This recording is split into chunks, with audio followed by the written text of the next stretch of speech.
Here is Jim Wilson. You'll be familiar with Jim. How are you, Jim? How are you doing? Not too bad, not too bad. Tell us more about Cuskinny Marsh. Oh, wow. Have we got a few hours to spare? Yeah, it's a Birdwatch Ireland Nature Reserve. As you say, it's a mosaic of habitats. It's right here on Cork Harbour. Behind us, we've got the lagoon, which is teeming with wildlife today. Lots of birds, a lot of them getting into the breeding season now. A lot of the ducks, the mallard, the swans, they're nesting up the far end. Yeah. And we had little egrets there as well today, yeah. So you have everything you want. I believe so. As a bird watcher, it's perfect. So, yeah. But there's more than that, because it's a safe haven for wildlife, isn't it, really? It is, yeah, it is. I mean, if you see it from the air, it's actually like an island of trees and vegetation and all these habitats surrounded by farmland, open farmland. So it acts as a magnet for birds as well. And in fact, we have an American bittern in the reed bed up the far end at the moment. Well, a bittern is a very rare visitor to Ireland. They used to be here. We used to have the European bittern here. Bon-on-bui, yeah. Boom, big booming sound. Right, yeah. Now, with a place like this where all of these birds come to feed and to breed and to court and all that kind of stuff, there must be a lot of predators around.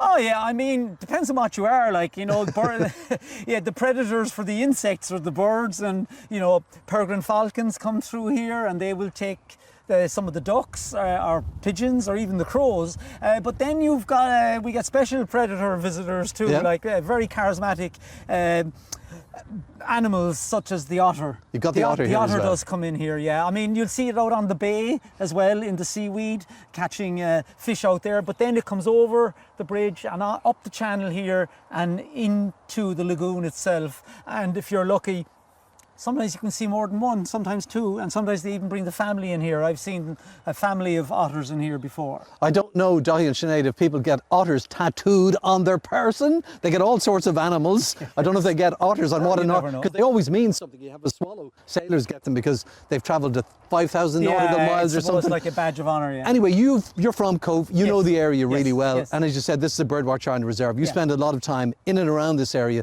filming the wildlife. How do you go about it? Show me, what do you do? Well, first of all, you need a camera. Well, that would be handy. I'm very lucky to have eventually graduated to this lovely camera with a very long lens. It's over 1200 millimeters, and then I use this hide. Yep. It's spring-loaded, so I don't know what's going to happen when I open it. There's that. Yes, and have I got it upside down and inside out? I'm not sure. So what I do then is I grab this and I take it out. Anyway, it takes a bit of time. Here we are.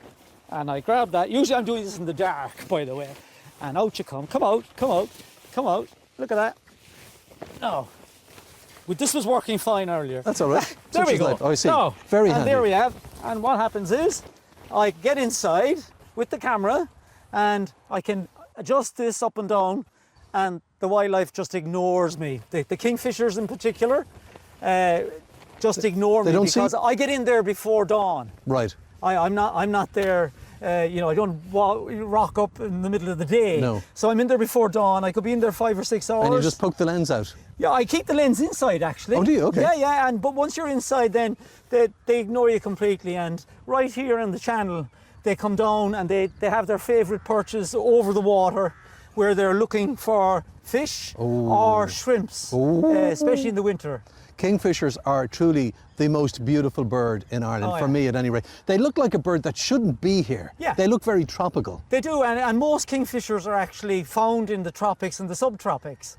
Whereas we've got our one here, the kingfisher. There's only one species found in Ireland, even though we've had the American belted kingfisher a couple of times, which is a much bigger bird. But this one is just, I mean, every time when I was filming it, it was like your heart sort of almost skips a beat when it lands on the perch. And it's that stunning orange with the red legs and the blue wings with these like little, they're almost like stars, pale blue stars on it. And then the back has this electric blue iridescent back all the way down. And that's what you see often when you catch your first glimpse of a kingfisher, is that flash of pale blue. I was going to say, when you catch a glimpse, quite literally a glimpse, it's gone. Yeah, and they're tiny. You have to know where to watch for them, but you can't interfere with their breeding. You have to be super careful when you're filming them. No, I mean, that's for another day. Suffice to say, you know, be careful. But it's the way they feed. So when they catch the fish, They have to do something with it, don't they? Yeah, because if you're hunting fish, right, if you see a fish, it's got gills on the front and then streamlined towards the back for swimming. But if you're going to swallow a fish after catching it, don't swallow it tail first, because then all the spines, are going to get stuck. the fins and the gills will get caught, and that'll be the end of I you. can taste it already, yeah. So they catch the fish or the shrimp, and they beat it off the branch, and then they'll swallow it whole, head first, for either shrimp or fish. But when they're feeding young or bringing a present to their lady friend, they will fly with it with the head pointing forward, because you're presenting it to the other person, delicious. so that they won't have it getting stuck in their throat. Oh, they're a wonderful bird. They really are. Magnificent. And are there many of them here? How are they doing in Ireland? In the winter, we've had up to 3 here, which is really, really good.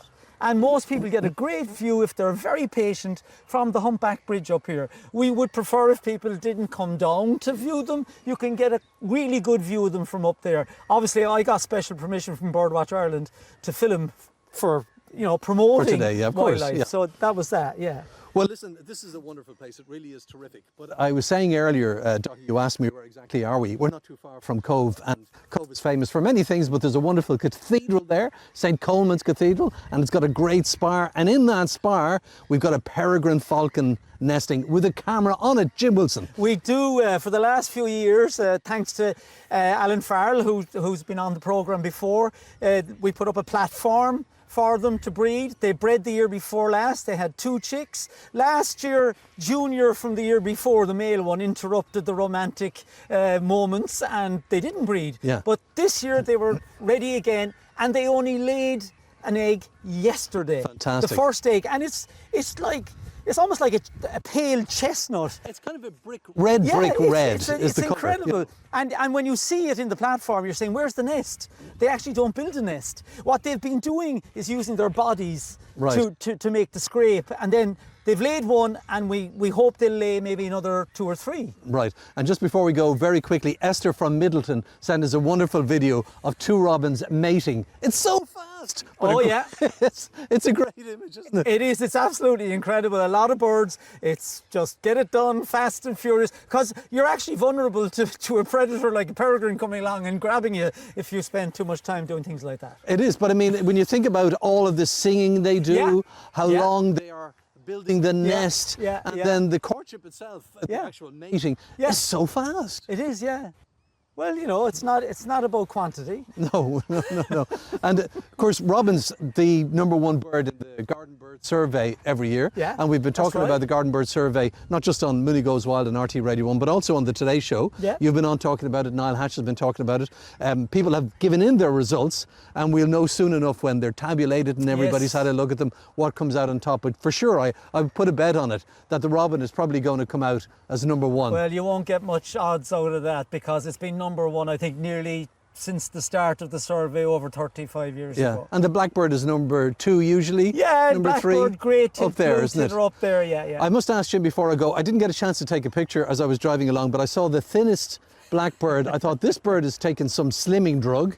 I couldn't believe the blackbird could be so slim, like a kind of a stallion, a racehorse. Yeah, well, this time of year they're in their prime, they're in their tip-top condition for breeding and for raising a family. And what happens sometimes is when they feel a bit warm, or they may have been doing a lot of flying around the place, they will actually flatten those feathers against the body. So you can have a blackbird go from almost like a tennis ball to your sleek and slender in the space of a few minutes. All right, Jim, thank you very much indeed, as always. Thanks for we coming always down. want to hear from you, so you can drop a line to the Today Show or to Mooney Goes Wild and RTÉ Radio 1. Di and Sinead, thank you very much indeed. See you later.